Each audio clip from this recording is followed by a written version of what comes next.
Esselamu Aleyküm ve Rahmetullahi ve Berekatuhu. Değerli kardeşlerim, Şırnak ilimize bağlı Cizre ilçemizde ikamet eden ve uzaktan akrabamız namaz ve niyazında olan bir hanımefendi. Bu Recep ayında 2 defa Hazreti Muhammed sallallahu aleyhi ve sellem rüyasında görüyor ve rüyasını bizzat imam olarak bana anlattı.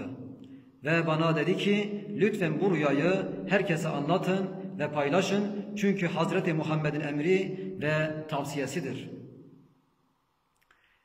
Değerli kardeşlerim, rüyayı anlattığı şekilde kaleme aldım yanlış bir şey olmasın diye ve birinci rüyasında Recep ayının ilk cuma akşamı yani Ragaib Kandili gecesinde Hazreti Muhammed sallallahu aleyhi ve sellem Cudi dağında Hazreti Nuh aleyhisselamın gemisinin karaya oturduğu yerde bir oda gibi bir yapı gördüm ve içeriye girdim.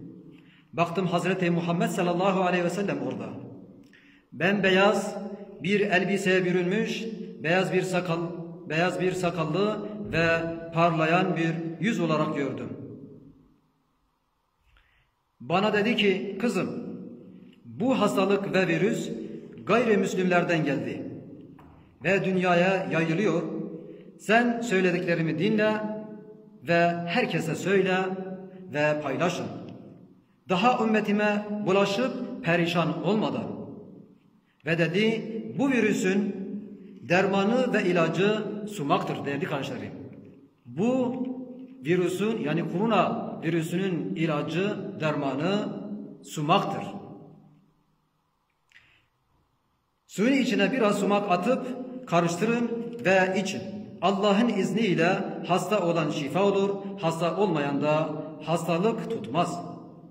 Dedim ya Resulallah, gayrimüslimlere de mi söyleyelim? Evet dedi.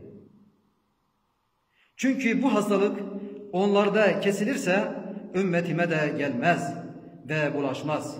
Ayrıca onların da bazılarına hidayete sebep olur. Ve sonra uyandım. Kendi kendime ne yapayım dedim. Kime söylesem de inanmazlar ve bu bir rüyadır deyip itibar etmezler. İkinci rüya, bu sefer Miraç Kandili gecesinde tekrar Hazreti Muhammed sallallahu aleyhi ve sellem Cudi Dağı'nın aynı yerde ve aynı şekilde gördüm. Bu sefer bana kızgındı ve bana niçin bu virüsün ilacı insanlara söylemedin, paylaşmadın ve bu virüsün salgını ümmete yayıldı. Dedim ya Resulallah, kime söylesem de inanmazlar, bundan dolayı çekindim, söyleyemedim.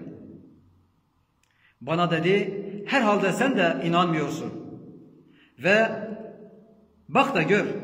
Baktım, bir elinde sumaklı su dolu bir sürahi, diğer elinde bir kor ateş ve o odada 2 hasta bulunuyor. Ve bana bak gör dedi. Her 2 hastaya birer bardak sumakla karıştırılmış ve su verdi.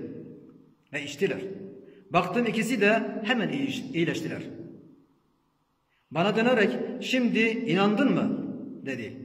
Ve herkese söyleyin çünkü bu hastalık sumaktan başka şeylerle geçmez. Bunun ilacı ve dermanı sumaktır. Ve bunu yetkili kişilere de iletin. Ümmetim bu salgın hastalığından korunmuş olacaktır dedi. Vallahi bu rüya gerçektir, yalan değildir. Bu şekilde rüyayı gördüm. Bizzat hanımefendinin sözleridir bunlar. Değerli kardeşlerim, rüya deyip geçmeyin. Çünkü Peygamberimiz sallallahu aleyhi ve sellem bir hadis-i şeriflerinde şöyle buyuruyor. Rüyada beni gören gerçekten beni görmüştür. Çünkü şeytan hiçbir şekilde bana benzer bir surete giremez. Değerli kardeşlerim, ister inanın, ister inanmayın ama ben inandığım için paylaşıyorum. Çünkü bu rüya Cudi Dağı'nın Hazreti Nuh Aleyhisselam'ın gemisinin karaya oturduğu yere görüldüğü için bence çok önemli ve manidardır.